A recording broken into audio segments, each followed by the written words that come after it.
जर ऊसाला 3,000 भाव दिला तर पैसा किती येतो, आणि ऊसाला 24,000 भाव दिला तर पैसा किती येतो?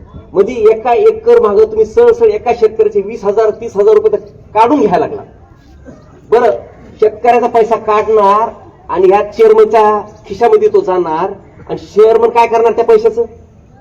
मुंबईला इस्टेट घेणार, पुण्याला इस्टेट घेणार, संभाजीनगरला इस्टेट घेणार. आपला काय फायदा? पण शेतकऱ्याकडे जर का पैसा आला, शेतकरी काय करणार?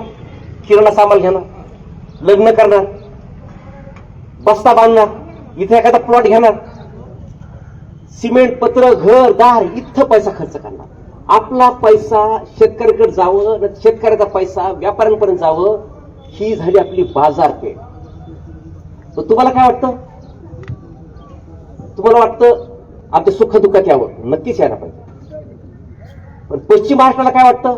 दादा नाटकं करू नका, तुम्हाला किती आमच्याबद्दल सुख आणि किती दुःख आम्हाला माहिती आहे, आमच्या सुविधा द्या आम्हाला, आमचे अधिकार आम्हाला द्या. काय पाहिजे? हा फरक आहे पश्चिम महाराष्ट्रामधला आणि आपला.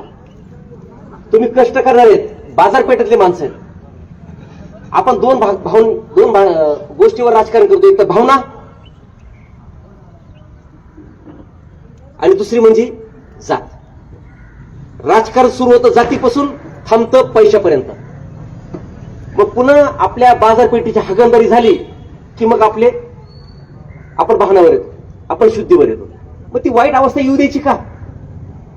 कशाला येऊ द्यायची? पश्चिम महाराष्ट्रामध्ये एखादा आमदार जर का गेला, कुत्र जवळ येत नाही त्याच्या. तुम्ही जावा विचारा. हो, पश्चिम महाराष्ट्रामध्ये जर का आमदार जर का गेला लग्नाला, तर त्याच्यासोबत एखादा माणूस असतो, कोणी भेटत नाही त्यांना. ते फक्त बघते आमदार काय करतोय.